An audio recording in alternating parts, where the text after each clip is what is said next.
시청자 여러분 안녕하십니까? KBS 9시 뉴스입니다. 여러분 안녕하십니까? 여러분 안녕하십니까? 오늘의 주 뉴스입니다. 뉴스룸을 시작하겠습니다. 조중동 조중동이 계속 이렇게 경영.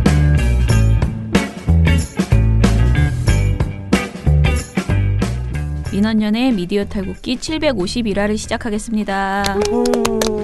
예, 안녕하세요. 저는 언론 권력을 감시하는 시민단체 민주언론시민연합에서 사무처장으로 일하고 있는 김원경입니다. 네, 종편 모니터 담당 활동가 임동준입니다. 인정일입니다. 예, 주말 잘 보내셨어요?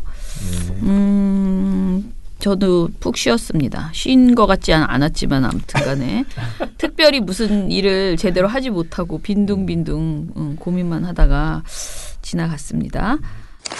미디어 스크랩을 할 텐데요. 이 참 답답한 상황이네요. 그 보니까 일단은 미디어스의 기사이고요. 올해 하반기에 지상파 방송의 중간 광고가 허용될 게 확 실시되고 있는 상황입니다. 사실 너무 늦었죠. 왜냐하면 방통위는 허용해야 된다는 말을 이미 2, 3년 전, 오히려 한참 전부터 하고 있었어요. 그런데 이제 지상파에서는 그리고 왜 이렇게 안 해주냐라고 어떻게 보면은 약간 압박을 가하는 때를 쓰는 그런 모습도 많이 보였습니다. 방통위가 올해 업무계획 대통령 보고에서 매체 간 규제 형평성 제고를 위해서 중간 광고, 가상 광고, 간접 광고 등 지상파와 유료 방송 간의 차별적인 광고 규제를 해소하겠다라고 밝혔습니다. 이 이야기도 사실은 작년에도 똑같이 나왔던 이야기예요. 그런데 딱 허용을 하는 그 타이밍을 못 잡았던 것 같아요. 이제 대통령이나 또는 방통이나 다 그 타이밍을 못 잡은 데 있어서는 이 지상파 방송이 약간 계속 논란의 대상이 되어 있었어요. 작년 내내. 여러 가지 문제적 방송도 많았고요. 그러면서 중간 광고 허용을 하면 시민들이 더 많이 화를 낼 수 있거든요. 아시죠? 그러니까 그 여론 있잖아요. 여론이 불편했던 것 같아요. 눈치를 좀 보았던 것 같아요. 그런데 해달라고는 지상파는 엄청 조르고 있는 상황, 너무 늦었다고 하는 상황이었습니다. 지상파 광고에서는 중간 광고 허용 시점이 올해 상반기가 아니라 왜 하반기냐라는 이야기가 나온다고 하는데요. 사실은 저는 이걸 왜 우리가 해줘야 되는지를 여전히 잘 모르겠어요. 왜냐하면은 이미 충분히 사실상 중간 광고를 하고 있어요. 그죠? 합법으로 지금 얼마나 열심히 하고 있는데요. 그러니까요. 그래서 이렇게 회를 쪼개는 거, 그러니까 전에는 한 번 하던 방송을 2개로 쪼개고 이제 3개까지 쪼개는 이런 황당한 방송의 행태들이 벌어지고 있거든요. 세상에. 자, 그래서 사실상 이거는 꼼수로 편법으로 이미 방송을 중간 광고를 하고 있는 상황인데 그런 상황에서 중간 광고 안 해주면 마치 지상파가 망할 것처럼 그렇게 앓는 소리를 하는 것도 굉장히 우스꽝스럽고 또 막상 해준다고 그러면 지상파에서 항상 하는 말이 너무 늦어서 효과가 없다라고 하거든요. 효과가 없으면 그럼 하지 맙시다. 그러면 해줘. 그러고 아니 너무 늦어서 지금 해줘도 별 소용도 없어. 그러면 또 그러니까 아주 정말 우리가 계속 보고서에서 많이 쓰는 표현이 있어요. 언발의 오줌 누기라고. 이게 별로 효과가 없대 본인들은. 그러나 그래도 또 해달래 그런 상황이에요. 근데 사실은 이렇게 유사 중간 광고를 너무 많이 하고 있는 것에 대해서 그동안 방통위가 너무 이것을 뭐라 그럴까요?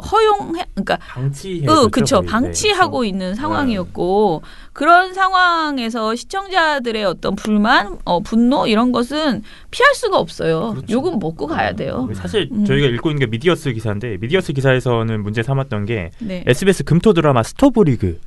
이 스토브리그가 지금 굉장히 흥행을 하고 있습니다. 저 완전 광팬인데. 네, 그래서 스토브리그를 안 본 사람은 있어도 재미없다는 사람은 없다. 뭐 이런 얘기가 나올 정도로 굉장히 인기를 끌고 있는 드라마인데 이 드라마가 최근에 3부 쪼개기를 했습니다. 이번에 보다가 진짜 짜증이 나가지고 정말 대단합니다. 3부를 쪼갰습니다. 한 회 방송을 20분씩 3개로 자른 거예요. 좀 충격적이잖아요. 근데 이게 사실 방송 이 드라마 한 회만 3부로 자른 거지 예고편도 잘라서 하거든요. 내가 진짜 그거 깜짝 놀라가지고. 충격적이죠 정말. 아니 3개까지 끝났어. 그래 광고 3개 다 봤다. 끝났는데 예고편이 안 나오는 거예요. 근데 막판에 예고는 뭐 광고 후에 방송이 된대요. 맞습니다. 한참 보고 있었네. 그래 광고는 또 몇 분 봤는데 예고편 몇십 초밖에 안 돼요 또. 근데 이 문제에 저희가 뭐 사부 쪼개기라고 부를 수 있을 정도의 방송을 하면서 SBS가 내놓은 이유가 이거거든요. 모바일 이용자들이 늘어나고 영상 시청 패턴이 변화하는 추세라서 편성을 다양하게 하는 시도의 일환이었다. 이런 설명을 했어요. 아니 그러면 10분마다 쪼개지 왜? 네. 근데 이 미디어스도 이 발언에 대해서 시청자들의 실제 반응이 어떻냐. 이 스토브리그의 시청자 게시판을 본 거죠. 네. 근데 시청자 반응은 오히려 반대로 영상 시청 패턴을 방해하고 있다. 이런 그러니까. 의견이 올라왔다는 겁니다. 실제로 이게 게시글인데 시청자가 PPL까지는 상관 안 한다. 3부 끊어서 광고하는 것까지는 참았다. 어떻게 예고편에 광고를 그렇게 많이 꽂냐. 진짜 방송사 통틀어서 SBS가 처음인 것 같다. 진짜. 이런 나 예고편 하기 전에 광고를 그렇게 많이 틀어주는 데는 또 처음 봤어요. 지금 이런 상황입니다. 이 와. 중간 광고를 과연 도입을 허용하는 방송이 것이. 끝나고 다음 회 예고를 보여줄 때 또 광고를 맞습니다. 보여줬다는 소리지. 근데 그 안에 있는 진짜 약이 빠져 그러겠다. 근데 그 안에 있는 광고 중에 자기네들 다른 프로그램 광고도 들어가 있거든요. 예. 그거를 다 보면서 이게 끝난 건가 내가 자막을 잘못 봤나 하면서 계속 보고 있게 되는 거예요. 네. 사실 근데 저는 이 SBS의 이 스토브리그 3부 쪼개기를 보면서 어. 참 눈치가 없다는 생각이 들었거든요.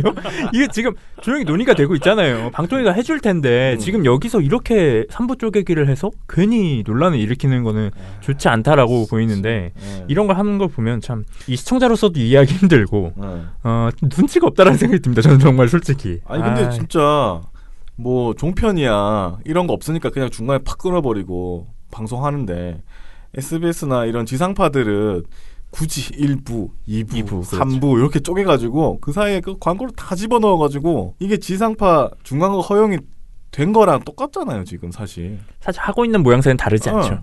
사실 이거 예전부터 라디오에서 했거든요. 맞습니다. 2시간짜리를 30분 끊어가지고 4부 방송하는. 4부 방송을 하는데 그게 30분이 아니에요. 광고가 한 10분이 넘어요. 그렇죠. 두 개 합하면. 그러니까 언제까지 이렇게 광고를 봐야 되나. 근데 지금 이 기사는 안현우 기자가 쓴 건데 여기 보면은 지상파 프로그램 쪼개기는 법의 허점을 노린 것으로 마땅히 제재할 방법이 없는 것이 사실이다. 하지만 방통위가 방송 규제 완화 시점을 올해 하반기로 예고한 만큼 이것저것 따져볼 시간이 적지 않을 것으로 보인다라고 했거든요. 그러니까 이 말은 되게 말을 점잖게 했는데 하반기까지는 불법이라는 거지 지금 하는 행동이 그러니까 그때 재미를 보시라고 그러니까 그 중간 도입이 광고를 되면 하세요. 근데 지금 어차피 도입될 거니까 지금은 끊어서 하다가 편법으로 하는 거잖아요. 그땐 또 하겠다 이런 거거든요. 근데 저는 방통위가 이렇게 정말 뭐라 그러지 물 가만 하나 뚫은 거예요. 정말 손방망이도 아니야 이거는 아무것도 안 하는 거지 그냥 물이 돼버린 거지. 규정에 1, 2, 3부 이렇게 네. 편성표로 딱 나눠져 있으면 중간에 광고해도 돼. 이렇게 하면 뭐 누가 안 하겠어요. 그리고 지금 이 기사에서 나는 사실 잘 몰랐는데 SBS가 이 3부 쪼개기를 처음 시도했고 그러니까 SBS 드라마 베가본드가 3부 쪼개기를 처음 시도했던 방송이라고요. 미운 우리 새끼도 또 3부 쪼개기를 했었다라고 그러네요. 이 3부 쪼개기는 SBS의 트레이드 마크가 됐다. SBS 거다 3부 쪼개기는. 아니 저는 옛날에 라디오 4부 쪼개기를 SBS에서 봤거든요. 근데 다른 데도 똑같이 맞습니다. 그렇게 하더라고요. 야, 참. 아니 4부 쪼개기를 2시간짜리를 4부로 쪼개는 거는 보통 많이 하지 않아? 그러니까 그게 원래는 이게 라디오에도 안 그게 그랬었어요? 룰이 어느 정도의 룰이 있었군요. 중간 광고를 하면 안 돼요. 원래 라디오 들어보고 생각해 보면 한 예. 시간짜리 그냥 쭉 하거든요. 아. 근데 굳이 그 법을 그 규정을 이용해 가지고 1부, 2부 이렇게 받고 그다음에 1부, 2부, 3부, 4부가 되고 그리고 부와 부 사이에는 딱 그 멘트를 고지를 하게 돼 있어요. 몇 부 1부가 끝나고 2부로 간다 뭐 이런 그렇죠. 식으로 고지를 하게 그리고 편성표에 딱 그게 표시가 돼 있으면 그게 중간에 광고 들어가 됩니다. 이상한 규정이 있어더라고요.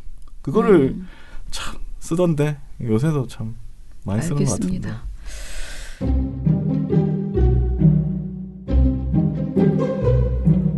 시작할까요? 방통위 조선일보 JTBC 팩트체크 자유한국당 연합뉴스 300억 SBS 태영 박수환 문자 뉴스타파 동아일보 동아투이 MBN 차명진 방심이 이상로 TV조선 민영삼 미디어오늘 방정우 언론에 대해서 꽤 아는데 민원연에서 다 봤지.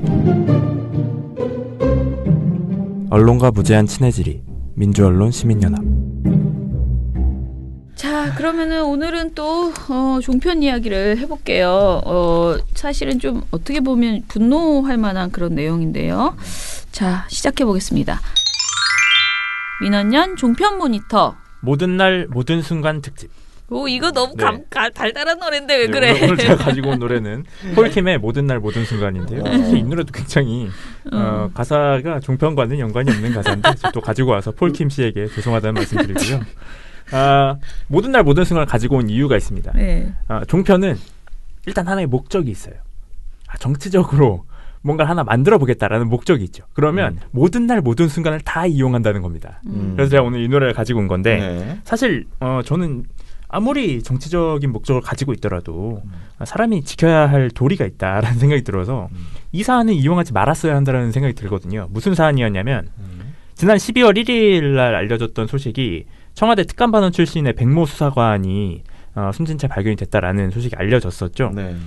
당시에 이제 검찰이 김기현 전 울산시장 측근에 대한 경찰의 수사 요거와 관련해서 청와대에 개입이 있었는지 이거에 대해서 지금 수사를 벌이고 있었던 중이었고 이 백 수사관 같은 경우는 청와대 특감반원 소속이었고 이 시기에 울산에 내려간 적이 있습니다. 그래서 참고인 조사를 받는 날이었어요. 네. 이 참고인 조사가 있던 날에 이 사망 소식이 알려진 거거든요.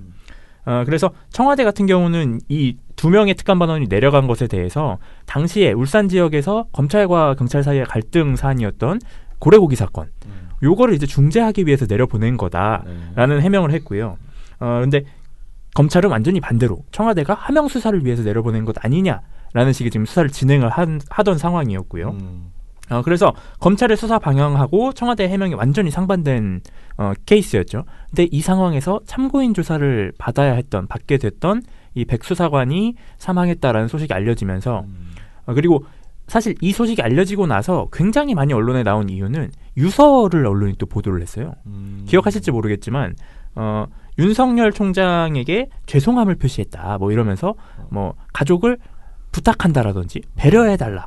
뭐 이런 식의 유서 내용을 공개하는 보도들이 꽤 있었습니다. 그래서 이 사안이 언론에서 굉장히 많이 다뤄졌는데 오늘 저희가 이 보고서의 소재로 다룬 프로그램은 TV조선의 보도본부 한라인입니다. 네. 이거 저희가 몇 차례 말씀드렸지만 TV조선 기자들이 출연하는 네. 프로그램이죠. 여기서도 이 같은 문제가 반복이 된 거예요. 유서를 계속 다루면서 문제는 유서와 이 사망 사건을 다루면서 아까 말씀드렸듯이 모든 날 모든 순간을 본인들의 비판에 이용하는 케이스가 등장한 겁니다. 자, 그러면 하나하나 봅시다. 일단은 TV조선 방송 내용을 먼저 좀 얘기를 해볼까요? 네. 사실 이 사안을 다루면서 네. 제가 앞서서 말했지만 자살 보도잖아요. 이게 유서를 공개한다라는 것 자체가 자살 보도 윤리 강령에 어긋난 일이거든요. 그렇죠. 근데 일단 이 TV조선을 비롯해서 대다수의 언론이 유서 내용을 그냥 그런 거 없이 다 공개해 버립니다. 실제로 이 TV조선 보도본부 한라인 12월 3일 방송에서도 최지원 기자가 이 백 수사관이 윤 총장에게 죄송함을 표시했다. 그러면서 유서 분량, 유서에 있었던 내용 뭐 이런 거 다 그대로 읽어줍니다. 다 소개해줘요. 네. 그런 다음에 이 다른 출연자가 여기다가 이제 본인의 또 주장을 덧붙이는 거죠. 이도훈 문화일보 논설위원이 이제 유서 내용을 보더니 그 빈소를 특히 그 불행한 그 사건이 있었는데 그걸 정치적으로 비교하는 거는 그렇게 어떨지 모르겠지만 어쨌든 그 윤석열 총장은 그 당일 저녁에 동료들과 함께 와서 술잔을 기울이고 위로했고 백원우 비서관은 다음날 아침에 와서 유족 위로하고 돌아갔는데 여러 가지 그 말보다 그런 그림 하나가 다 모든 걸 얘기해 주는 것 같고 하나 특히 참고할 거는 어떤 가장이 극단적인 선택을 할 때 가장 걱정되는 게 뭐죠? 가족들이죠. 예. 누구한테 그 가족을 부탁하게 되죠? 가장 믿는 사람 아닐까요? 그렇죠.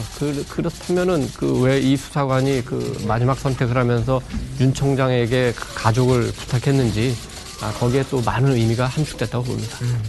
이겁니다. 근데 사실 이도훈 씨의 이런 분석은 대다수의 보수 언론이 그렇게 썼거든요. 유사하게. 이런 얘기로 풀어간 겁니다. 근데 이 내용에 대해서 저희가 앞서도 말씀드렸지만 자살보도 권고 기준에 이렇게 하지 말라고 써 있어요. 정확하게. 읽어드릴게요. 네. 자살보도 권고 기준 3.0에 유서와 관련된 사항을 보도하는 것은 최대한 자제합니다라고 돼 있어요. 네. 정말 필요한 공익성이 있는 목적이 아니면 보도하지 말라라는 얘기예요. 그 이유는 당연히 고인과 유가족의 사생활을 보호한다라는 의미가 있겠고 유서에 담긴 의미를 추측해서 보도하지 말라는 얘기입니다. 이게. 근데 TV조선 보도본부 한라인이 하는 대담들을 보면 다 한 가지 문장을 가지고 의미를 계속 추측하고 있는 거예요. 사실 이 유서가 유가족들의 손에 장례식을 치를 때까지도 없었습니다. 왜 없었냐면 당시에 기억하시는 분들 있으실 텐데 검찰이 이 백수사관이 사망했다라는 소식이 알려지니까 서초경찰서를 압수수색해요. 왜 서초경찰서였냐면 서초경찰서가 당시 이 백수사관의 유품을 다 가지고 있었거든요. 메모, 휴대전화, 유서 이런 게 다 있었어요. 근데 검찰이 압수수색을 해서 그 유품을 다 가져갑니다. 다 가지고 간 거예요. 물론 이 검찰의 판단은 수사에 필요한 증거, 자료가 될 수 있다라는 생각에 압수수색을 한 거였겠지만 그래서 실제로 이 김조원 민정수석이 백수사관 빈소를 찾아서 조문을 한 다음에 기자들한테 무슨 얘기를 했냐면 고인이 남긴 유품을 좀 빨리 돌려받았으면 좋겠다는 유족들의 부탁을 받았다 내가 이런 얘기를 했어요.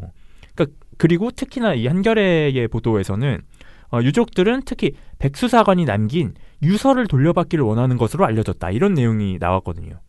그러니까 이거는 정상적인 언론이면 유서 내용을 보도 안 하는 건 당연한 거고요. 네. 그리고 이 상황에서 검찰이 정말로 장례식을 치를 때까지 유가족들이 유서를 못 보게 만드는 게 정상적인 수사 상황인가에 대해서도 고민을 해봤어야 되는 거예요. 그러네. 근데 그런 고민은 없는 겁니다 지금. 이 참 보면 참 답답해요. 그래서 우리 이 돌아가신 분의 마음이 너무 억울해. 지금 그런 분들 많잖아요. 그렇죠. 그러면 이제 가족이 그거를 공개하는 거죠. 그렇죠. 공개하면 그거를 그대로 그 뜻을 우리가 이제 전화해서 하기는 해요. 그러니까 모든 유서를 무조건 보도하면 안 된다라고는 할 수 없어요. 그렇지만 자살보도윤리 강령에서 말하는 그 취지는 막 추측해서 이래서 죽었다 저래서 죽었다 이런 식으로 함부로 단정짓지 말라라는 것이고요. 우리가 예를 들어서 문중원 기수 같은 경우에는 그분이 이제 유서에서 자기가 얼마나 그동안에 갑질을 당했는가 그런 억울한 사연을 말을 했고 그거를 유족이 공개했고 그리고 우리 사회가 그 뜻을 받아서 그것에 대해서 이제 그 마사의 문제나 이런 것들을 지적할 수는 있죠. 근데 이거는 약간 결이 다른 것이 지나치게 자신들의 정치적 그 정파적 이익 때문에 이것을 이용하고 있는 것이고 그 과정에서 너무 추측이 많다라는 그렇죠. 것이 가장 큰 문제인 것 같아요. 그래서 사실 그렇게 추측을 한 분이 이도훈 씨잖아요. 이 이도훈 씨 발언을 좀 뜯어서 보면 네. 첫 번째 백수사관은 유서에 윤석열 총장에게 가족을 부탁한다는 내용을 적었다. 이거고요. 두 번째 극단적 선택을 하기 전에 가장 신뢰하는 사람한테 가족을 부탁했을 것이다. 이게 두 번째예요. 세 번째는 그렇기 때문에 백수사관이 가장 신뢰한 사람은 윤석열 총장이다. 이런 주장으로 가는 거거든요. 근데 이 이도훈 씨 주장이 1번부터 뻥입니다. 이 정확하게 이 백수사관이 유서에 적은 표현은 네. 가족을 부탁한다가 아니라 가족을 배려해달라였어요. 그러니까 이 표현부터 이미 틀린 거죠. 그리고 두 번째 이 케이스 극단적 선택을 하기 전에 가장 신뢰하는 사람한테 가족을 부탁했을 것이다. 사실 이건 그냥 이도훈 씨의 추측이에요. 생각이죠. 네. 그리고 일반적으로 추측하기에 그렇다라는 거지 모든 케이스가 그렇다고 말할 수 없거든요. 그렇죠. 그렇기 때문에 이런 1번, 2번을 가지고 와서 설명한 3번은 사실 잘못된 전제하고 추측으로 만들어진 결론인 거예요. 그래서 이도훈 씨 발언은 사실 이렇게까지 뜯어서 볼 필요가 없는 정도 수준의 발언이긴 그렇죠. 한데 저희가 굳이 뜯어서 본 거고 그리고 정말로 이 백수사관이 수사에 압력을 느껴서 그리고 그래서 윤석열 총장을 엄청나게 신뢰하는 표현을 쓴 것인가 그것에 대해서 솔직히 의문이거든요. 그러니까 제가 가지고 온 보도는 한겨레의 12월 3일자 보도 숨진 전 청와대 특감반원 긴급 체포 걱정 유족들 유품 빨리 돌려달라 이 보도였어요. 근데 사실 저는 이 보도를 보면서 이것도 부적절한 보도가 될 수 있지 않을까라는 생각이 들었는데 그러니까 무슨 얘기냐면 한겨레가 보도한 거는 이 백수사관 측근들을 가서 무슨 일이 있었는지를 물어봤던 거예요. 그랬더니 측근들이 주변의 백수사관이 상당한 불안감을 호소했다. 서울중앙지검에 출석하면 긴급 체포를 당할지도 모른다는 걱정도 한 것으로 알려졌다. 이런 얘기들이 나온 거예요. 이 얘기들은 뭐냐면 그렇게 이도훈 씨가 얘기하던 윤석열 총장을 가장 신뢰했다. 이런 해석하고는 다르게 검찰 수사에 압박감을 느꼈다라는 주장도 나온 거예요. 그러니까 이게 정확하게 확인이 될 수 없는 부분이잖아요. 그렇죠. 이 개인의 감정을 가지고 추측을 하는 거기 때문에 그러니까 사실 이도훈 씨의 이 발언 자체가 이런 추측을 하고 있는 것 자체가 굉장히 큰 문제인 거죠. 자, 그런데 이제 우리가 이제 고인이 되신 분 관련해서 보도를 할 때 또 이제 그 조문하는 모습 있잖아요. 네. 그런 것들을 이제 비교하면서 뭐 그 모습에서 뭔가를 막 캐치해가지고 이 사람은 이렇고 저 사람은 저렇고 이 사람은 태도가 불량하고 뭐 이 사람은 슬픔에 잠겨 있고 막 이런 식의 이야기들을 네, 또 막 그렇죠. 풀어내는 그런 보도들이 있잖아요. 그런데 TV 조선에서 이제 누가 조문을 왔나? 그런데 그 조문 중에서 특별하게 어떤 사람이 머문 시간이나 옷차림이나 뭐 태도가 어땠다 이런 식으로 노골적으로 비교하는 보도를 했다는 거예요. 그런데 중요한 거는 그 사람이 그냥 흐지부지한 사람이 아니고 윤석열 검찰총장과 백원우 전 민정비서관의 이 조문 태도를 이렇게 비교하는 보도를 했대요. 이걸 좀 자세히 얘기해 주세요. 이게 사실 저는 보면서 이게 가장 기분이 나빴는데 네. 뭐냐면 이것도 지난번에 저희가 한번 얘기한 적이 있었어요. 비슷하게. 근데 문승진 기자가 설명할 때부터 이런 얘기를 합니다. 그러니까 이 두 사람의 조문 소식을 얘기하면서 오늘 오전에는 백원우 전 비서관이 빈소를 찾았습니다. 근데 두 분이 다 다녀갔지만 예. 약간의 온도 차이는 있는데 어쨌든 일단 속보부터 말씀을 드리면 어제 오후에는 이제 윤석열 총장이 숨진 A 수사관의 빈소를 찾아서 한 2시간 반 정도 조문을 했습니다. 2시간 반이나요? 그렇습니다. 그리고 또 눈물을 흘렸다 이런 보도들이 나왔습니다. 내가 아끼던 능력 있는 수사관이었다. 이런 얘기를 몇 번씩이나 윤석열 총장이 했다고 해요. 그렇습니다. 그런데 이 윤 총장의 조문 소식을 듣고 그런데 정작 왜 백원우는 이렇게 소식이 없이 조용하냐. 뭐 자신이 데리고 있던 별동대원이 숨졌는데도 왜 입장 하나 안 내고 빈소에도 안 오냐. 뭐 이런 반응들이 좀 있었거든요. 거기다 왜 아무 말이 없이 침묵을 하고 있느냐. 근데 백원우 전 민정비서관 소개할 때는 어떻게 해주느냐. 그렇습니다. 그런데 이제 오늘 오전에 이제 백원우 전 비서관이 빈소의 모습을 드러낸 겁니다. 자, 백 전 비서관은 오전 10시 37분쯤 서울 서초구 서울 그 성모 장례식장에 마련된 전 청와대 특감반 수사관의 빈소를 찾아서 유족을 위로한 뒤 10시 54분쯤에 장례식장을 떠났고요. 지금 모습이 나오네요. 유족이 오열을 하고 있는 모습. 10시 37분에 왔다가 54분쯤 갔다니까 약 한 17분, 20분이 채 안 된 시간 방문을 하고 갔군요. 그렇습니다. 뭐 길다면 길고 또 짧다면 짧은 시간이겠죠. 이 터틀넥의 검은 양복 차림으로 빈소를 찾은 이 백 전 비서관은 이 A 수사관의 빈소를 찾았고요. 이 숨진 수사관의 유족들은 백 전 비서관을 보자마자 오열을 하면서 소리를 지른 것으로 그러네요. 전해집니다. 지금 아까 봐도 그래요. 그렇습니다. 특히 그 A 수사관의 부인은 오열을 하면서 이 백 전 비서관의 가슴을 손으로 치고 또 머리를 파묻기도 했는데요. 백 전 비서관은 아무 말 없이 어깨만 다독였습니다. 10분 넘게 빈소 안에서는 유족들 오열하는 소리가 들렸는데 예. 어제 윤석열 총장이 왔을 때보다 더 큰 울음소리가 계속 이어지기도 했습니다. 이런 얘기를 해줬어요. 근데 좀 별로다 진짜. 이거는 이게 그러니까 이상하다. 그죠? 예. 약간 죽음을 가지고 막 대결 구도를 만드는 거거든요. 사실 왜 이거는 이렇게 해? 윤석열 vs 백원우의 거의 대결 구도를 지금 만들어 놓고 비교를 하는 거예요. 그런데 그 죽음을 애도하고 이런 태도가 아니고 그 판에서 누가 와서 어떻게 하고 그러면서 그냥 그 정치적으로 자신의 그죠. 유불리를 가지고 막 까불고 있는 거잖아. 진짜 찍고 까불고 이런 말이 나는 딱 떠오르는 그런 내용이거든요. 이 사실 말들이. 이게 조문 시간이나 뭐 조문 복장이나 이런 걸 시청자가 도대체 왜 알아야 됩니까? 알 이유가 없는 내용이잖아요. 그리고 뭐 누가 더 안타까워했다, 뭐 누군 덜 안타까워했다 이런 걸 만드는 것 자체가 TV조선 저널리즘의 수준이 어디에 있는가를 보여주는 거라고 생각합니다. 네. 굳이 이거를 이렇게 방송에서 얻는 게 뭐지? 이 사건 자체가 본인들한테는 그러니까 이 죽음 자체가 본인들한테는 뭔가 진짜 굉장히 우려먹을 수 있는 여지가 많은 그런 사건이란 말이에요. 그러니까 정부가 어떻게 해서든 뭔가 잘못한 것 같다. 네, 그러니까 맞습니다. 그게 바로 뒤에 이 네. 대담의 거의 결론에 나옵니다. 네. 이건 이제 12월 5일 날 방송이었는데 이 TV조선 보도본반란이 사실 이 주에 이걸 가지고 계속 얘기를 했어요. 근데 이 5일 날 저희가 봤을 때 이상한 점은 뭐였냐면 이 5일 날 이제 발인식이 있었던 날이에요. 그래서 장례식이 거의 끝나고 이제 발인하는 장면에서 유가족들이 막 눈물을 보이고 이 참석했던 참석자들이 우는 장면, 그 장면을 보여줍니다. 그러면서 뭐 문승진 씨가 유족들은 A 수사관을 부르짖으면서 통곡을 했습니다. 막 그래서 자료 화면을 보여줘요.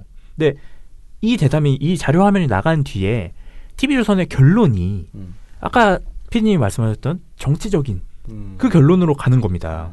그래서 이루라 기자가 무슨 얘기를 소개하냐면 이것뿐만이 아니라 이 수사관들 사이에서 이런 한탄의 소리도 계속 흘러나왔다고 하거든요. 수사관들 사이에서 한탄 소리요? 예, 한 수사관은 이야기하기를 결국 수사관들이 높은 분들에게 도구로 사용된 것이 아니냐 이러면서 울분을 토하기도 했다고 합니다. 높은 분들에게 도구로 사용됐다. 네, 그리고 또 이번 정권은 다를 줄 알았는데 결국 똑같았다.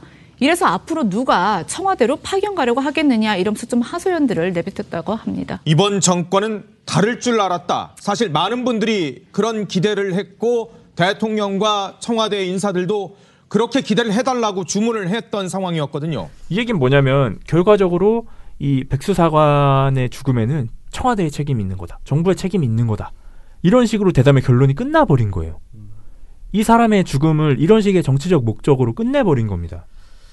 아니 그러니까 뭐 이런 사건이 있으면 사실은 이 기자들이 뭐 이걸 진짜 어떻게 됐는지, 그러니까 썰이 아니고 사실 뭐 취재를 한다든지, 그래서 뭔가 새로운 밝혀진 사실이 있다든지, 그렇죠. 그렇게 방송을 하면 뭐 그래가지고 뭐 진짜 정보가 잘못했다 그게 밝혀지거나 그런 정황이 나오면 그렇게 할 수 있을 것 같은데, 이건 너무 약간 이거 카더라를 그렇죠. 계속하면서 그 한 사람의 죽음을 계속 중계를 하면서 그러니까 거기서 뭔가 의미를 찾으려고 하고. 그죠.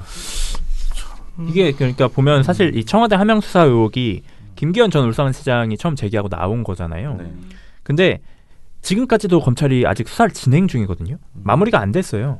그리고 최근에 뉴스타파가 단독으로 보도하는 내용들을 보면 이 문제 그 김기현 울산시장 전 울산시장의 동생이 이 50억 원 가량의 사기를 칩니다. 네. 근데 이 사기를 당한 피해자분이 뉴스타파와 최근에 인터뷰를 했어요. 근데 이분이 주장한 바는 뭐냐면 이 하명 수사 의혹이라고 부르고 있는 사건 측근비리 검찰이 먼저 수사했었다. 검찰이 나한테 와서 자료를 달라고도 했다. 그런데 김웅태 씨는 최근 뉴스타파와 가진 추가 인터뷰에서 자신을 구속한 이후 검찰이 송철호 당시 울산시장과 민주당 그리고 황운하 울산경찰청장에 대한 수사를 전방위로 진행하는 등 사실상 정치 수사를 해왔다고 주장했습니다. 그리고 별건 수사로 나를 구속시키고 나서 황운하와 송철호에 대해서 잘못된 점, 비리에 대해서 나한테 제보를 해주면은 너를 구속해서 풀어주겠다. 이런 제안도 내가 받았다라는 주장을 펼쳤어요. 그러니까 완전히 정반대의 주장들이 지금 나오고 있는 상황이에요. 그래서 객관적인 진실이 뭔지에 대해서 확실하게 밝혀지지가 않았습니다. 그러니까 하명 수사 자체의 실체가 드러나질 않은 거예요. 그러니까. 근데 이 상황에서 한 뭐 수사관이 이야기하기를 막 이러면서 정부가 책임이 있다는 둥 이렇게 풀어 나가는 게 앞서도 말했지만 완전히 카더라를 가지고 떠드는 거거든요. 그렇죠. 정말로 TV조선이 이 백수사관의 죽음을 추모하고 싶고 이 사람의 죽음이 안타까워서 진실을 밝혀야겠다라는 생각이 들면 취재를 해서 결과를 내세요. 그렇죠. 카더라를 들고 오지 마시고. 이렇게 되면 이쪽에서 카더라, 뭐 저쪽에서 카더라 이렇게 돼가지고 결국 카더라로 끝납니다. 그러니까 이 분의 죽음에 대해서 결과적으로 이렇게 소비를 했다라는 것 자체가 TV조선의 수준이 정말 어디까지 가고 있는지를 보여주는 거다. 이런 생각이 좀 많이 들었습니다, 보면서. 그러니까. 아, 뭐 좀 많이 그러니까 사람마다 어느 매체든지 간에 이제 정파적인 입장이 있을 때에는 이 의제는 정말 막 지키고 싶고 이 의제가 죽지 않게 저는 아까 계속 얘기를 하지만 운중원 기수에 대해서는 저는 그거 막 많이 말해줬으면 좋겠어요. 방송에서. 네. 많이 누군가가 이 문제가 잦아들지 않게 빨리 장래할 수 있도록 좀 그렇게 방송에서 많이 말해줬으면 좋겠는데 그런 경우라 하더라도 그 죽음을 가지고 약간 자신의 이익을 이렇게 대변해서 막 뭐라 그래야 돼 장난치지는 말아야 되는 거잖아요. 아니 그러니까 문중원 기수가 돌아가신 거에 대해서 누가 뭔 사람 왔다느니 그러니까. 누가 뭐 울었다느니 뭐 누가 무슨 옷을 입고 왔다느니 이런 거 안 하잖아요. 그러니까요. 근데 그러니까 저는 이렇게 생각하는 거예요. 백보양보해서 이 이슈를 자기네들이 지키고 싶어, 키우고 싶어. 그래도 해야 되는 게 있고 하지 말아야 되는 게 있다라는 거죠. 근데 너무 무례하고 그리고 너무 속이 빤히 보이는 자신들의 정파적인 이익 때문에 누군가의 죽음을 막 팔아먹고 있는 거지. 그냥 막 그런 느낌이 굉장히 많이 들어서 무례하고 답답하다라는 그러니까 생각이 들었습니다. TV조선 거기서는 문중원 기수에서 한마디라도 했어요? 아유, 참네. 그런 사람이 있는지도 거의 모를 것 같은데요. 김영균 씨 대해서 뭐라고 했습니까? 일주기인데 한마디라도 했습니까? 네, 그때 정말 1초도 안 나왔습니다. 모든 종편을 통틀어서 1초도 안 나왔습니다. 언론의 오보, 정치인의 막말 받아쓰기, 기계적 중립. 언론 때문에 이런 일로 속상한 일 많으셨죠? 이제 걱정하지 마세요. 크고 확실한 행복 보장, 묻지도 따지지도 않고 민주언론시민연합의 회원가입을 적극 추천합니다. 신문, 방송, 종편에 유튜브까지 모니터 보고서 최대 보장. 남녀노소의 유익한 회원 행사 최대 보장. 지금 바로 PC나 모바일로 가입하세요. 언론이 바로서는 더 크고 확실한 행복을 보장합니다. 본 후원은 만기 환급금이 없는 순수 행복 보장형입니다. 본 후원은 매달 최소 10,000원의 돈이 들며 후원금은 전액 언론운동에 투명하고 소중하게 사용됩니다. 기타 문의사항은 민원련 전화번호 02-392-0181로 해주시기 바랍니다. 민주언론시민연합. 민주언론시민연합. 김한상입니다 님께서 종편들은 진짜 열받게 하네요. 이제는 JTBC도 합류하려나요? 답답합니다. 이렇게 써주셨습니다. JTBC가 최근에 시청률, 뭐 신뢰도 이런 걸 조사하는데 많이 떨어졌다고. 네, 뭐 그래도 1위이긴 합니다만 2위와의 격차가 확 줄어든 1위가 됐죠. 천국예수님께서 1,000원을 후원해 주셨습니다. 감사합니다. 네, 미령곰탱님께서 어제도 잘 들었습니다. 그나저나 종편 3사는 쓰레기의 끝을 달리더군요. 그저께 일이 늦게 맞춰져서 동료와 인근 식당에서 저녁 식사를 하는데 TV조선이 틀어져 있더군요.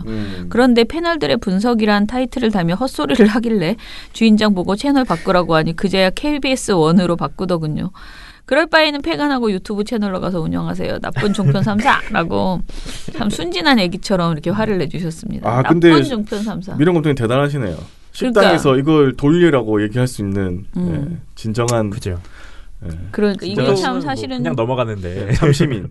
민망하거든요. 그쵸. 괜히 누가 또 나 보는데 왜 그러셔? 막 이렇게 막 시비 걸어. 맞아요. 꼭 그런 사람 있어요. 그리고, 나도 몇 번 해봤거든. 내가 이렇게 나는 바꾸라고는 안 하고 내가 막 그걸 찾아서 바꿔버려. 내가 바꿔 아줌마한테 아줌마 이거 어딨죠? 나 뭐 봐야 돼요? 그러면서 이렇게 딴 거 바꿔버리거든. 근데 그러면 막 뭐라 그래 어떤 아저씨들이. 그죠. 아니 미령곰탱이 또 부산에 계시니까 거기는 또 애청자들이 또 많으실 것 같아가지고 네. 대단하십니다. 네. 자, 그리고 유튜브로 넘어가 볼게요. 그리고 유튜브에 대해서 저희가 이야기해야 되겠죠? 네. 미디어 탈곡기가 독립한다고요? 네. 독립을 했어요? 한다고 해요? 나는 채널이 따로 생겼습니다. 분리됐어요? 뭐 영상은 없는데 네. 아무튼 뭐 만들어놨습니다. 아, 그렇습니까? 설이 지나서부터. 설 지나면 이제 진짜 갑니까? 이사 들어가야죠. 갑니까? 네. 집을 좀 깨끗하게 치워놓으시고. 두근두근하네요. 저희가 그 얘기를 한번 드리긴 해야 돼. 그러니까 이게 민원연이 이제 민원연 계정 하나로 너무나 여러 가지 영상이 올라가잖아요. 그래서 이게 요즘은 다들 이렇게 그 채널을 분리하는 게 좋다라고 다들 이야기를 전문가들이 얘기하시고 네. 그리고 또 실제로 우리 그 구독을 하시더라도 미디어 탈곡기 뭐 빵뉴스 뭐 이것저것 해서 계속 올라오니까 네. 좀 불편하신 그 찾기에 힘들다라는 분들도 있고 해서요. 가장 잘 나간다고 우리 스스로 생각한다는 미디어 탈곡기는 일단 분리하기로 했습니다. 그리고 분리를 하면서 영상을 네. 어쨌든 뭐 어쨌든. 발콜이라도 네. 좀 하기로 했고. 그게 뭐야? 발콜은 뭐야? 발로 만든 퀄리티. 네, 그렇죠.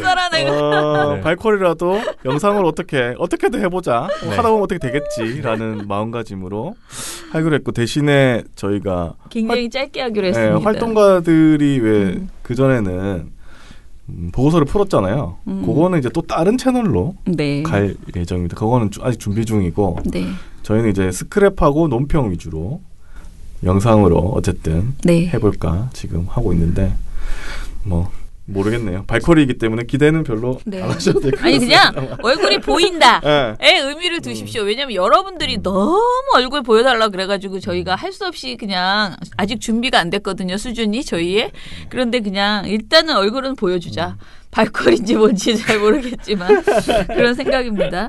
자, 그럼 749화 김영균 일주기는 없지만 김우중 영웅 만들기는 있다의 댓글을 좀 볼게요. 김자정님께서 김현철 달의 몰락 보수와 자한당 지지하냐 우픈 개근에 민원연 화이팅 하셨습니다. 이형경님 너무 웃겨요. 월광소나타 작곡가한 베토벤은 영웅도 작곡했는데 그럼 영웅은 문 대통령 거냐? 문 대통령인 거냐? 민영삼 씨의 사고로는 가능합니다. 예. 억지 비난도 참 저급하기 그지없네라고 하셨습니다. 민영삼 씨 그 의견에 의하면 베토벤은 좌파다. 베토벤은 진짜 그렇게 좌파가 큰일 났네요. 예. 그 오래전에 이미 대한민국에서 다 예언했어. 그럼요. 베토벤이 굉장한 예언가입니다. 눈이 뜰 줄 알았어. 그러니까. 네, 민영삼 씨 제발 이 방송을 들으시고 스스로의 논리가 얼마나 잘못되셨는지 좀 깨달으셨으면 좋겠습니다. 자, 그리고 최철우님, 미디어 스크랩에서 다룬 혐오 표현 반대 실천 선언에 대해 들으며 저 또한 감명받았습니다. 앞으로 꾸준히 오랫동안 작동하여 잘못된 표현을 바로잡아가는 기회가 되었으면 좋겠습니다. 수고하셨습니다라고 하셨어요. 그리고 이게 1도 어찌하다는 1로 읽을 것이 아니라 하나로 읽어야 어법에 맞습니다라고 이상재님이 써주셨는데요. 이게 우리가 요즘 이게 유행하는 그렇죠. 말투잖아. 1도 없어 이런 네, 말이. 그렇죠. 네. 그러다 보니까 자꾸 저도 이렇게 말할 때가 있나 봅니다. 저는 언제 이런 말을 했는지 기억이 나지 않습니다. 그러나 이게 요즘 애들이랑 얘기하다 보면 다 이런 식으로 말을 하니까 말이 자꾸 내 입에서도 이렇게 나오네요. 아무튼 주의하겠습니다. 채널A 자체가 쓰레기들 집단, 논평할 가치가 없음.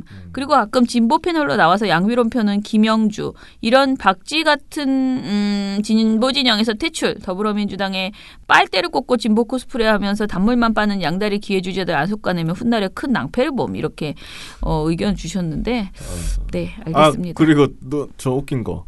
김병민. 네, 맞습니다. 여러분 빅뉴스입니다. 왜요? 종편에서 얼마 전에 저희가 우리 얘기했어요? 네, 이 종편에서 지난번에 저희가 패널 통계를 냈을 때 1위를 했던 분이 김병민 씨였어요. 네, 근데 그분이 어떤 분이냐면 여의도 연구원에 계셨던 분이고 새누리당에도 들어가셨던 분입니다. 그런데 구의원인가 네, 맞습니다. 의원인가 네. 그런데 자유한국당이 이번에 인재 영입으로 김병민 씨를 영입한다는 소식을 알렸습니다. 그래서 김병민 씨가 그냥 활짝 웃으면서 사진을 찍으셨거든요. 네. 저는 이런 인재 영입은 세상에 처음 봤습니다, 정말로. 아니 탈당하면 다시 영입하면 또 인재 영입이야. 그러니까요. 그래서 제가 보면서 김병민 씨가 얼마 전에 모든 방송을 거의 그만두다시피 핵심이었던 김진애 돌직구 쇼도 이제 하차를 밝혔는데 그 이유를 이제 명확하게 우리가 알게 됐다라는 거죠. 네.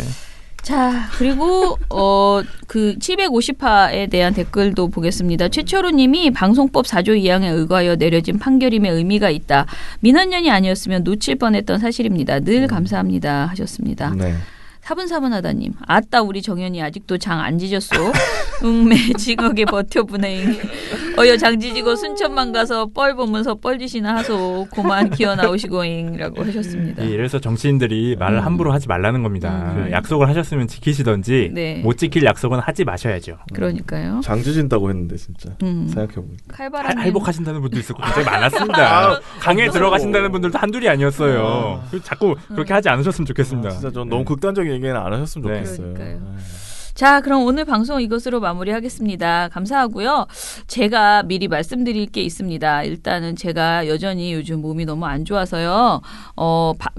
안 좋은 와중에 왜 이렇게 일이 많은지 외부 일을 이렇게 줄일 수가 없는 상황이에요. 그래서 조금 정신을 수습하기 위해서 게다가 제가 며느리잖아요. 그래서 이제 시댁에도 가야 하고 이래저래 해서요. 제가 그러니까 이번 주 내내 방송을 이봉우 팀장한테 맡기려고 합니다. 그래서 미리 또 녹음도 몇 개 해놔야 되더라고요. 이번 주말도 있고 그러니까 연휴가 있잖아요. 월요일까지. 그래서 저는 일요일 책 읽기만 녹음을 하고요. 나머지는 다 이봉우 팀장이 진행해서 방송 진행하겠습니다. 지금 예상은 금요일, 토요일은 또 차장님 나오십니다. 네, 그렇겠네요. 미리 녹음해 놓은 게 있어서. 회원 인터뷰가 있습니다. 네. 제가 지금 선거보도 감시 이제 연대 회의를 지금 꾸려야 돼요. 근데 이게 이제 예산도 짜고 여러 사람들의 의견을 들어서 합의도 이루어내야 되고 해서 계속 외부 회의 이렇게 여러 가지가 있어요. 그래서 방송은 제가 구정이란 말 별로 안 하더라. 설날 지나고 나서부터 정신 차리고 좀 임해보도록 하겠습니다. 아까 말씀드린 대로 미디어 탈곡기 독립도 하고 채널 독립도 하고 그리고 미디어 탈곡기를 영상화하면서 뭔가 좀 확 변화가 있을 텐데요. 그거는 아마 선거보도 감시연대 출범과 동시에 시작하게 될 것으로 보입니다. 그때 만약에 저희가 그 독립을 했는데 막 그 보시는 분이 막 100명도 안 되고 이러면 저희 슬퍼요. 아니, 많이 들어와 주세요. 탈곡기 그 오디오로는 팟캐스트로 계속 업로드 되니까 예, 계속 그건 올라갑니다. 걱정하지 마시고. 네, 그러면은 방송 마무리하겠습니다. 민원연의 미디어 탈곡기는 내일도 열심히 풀어드리겠습니다. 탈탈탈 안녕. 네, 오늘 뉴스데스크 마치겠습니다. 청년에게 꿈과 희망을 채널 A가 함께합니다. KBS 뉴스 오늘 순서 모두 마치겠습니다. SBS는 앞으로도 끝까지 파이팅하겠습니다. 오늘 8시 모두 마치겠습니다. 시청해주셔서 고맙습니다. 뉴스판 여기서 마치겠습니다. 저희들은 내일도 최선을 다하겠습니다. 여러분 고맙습니다. 탈탈탈 안녕.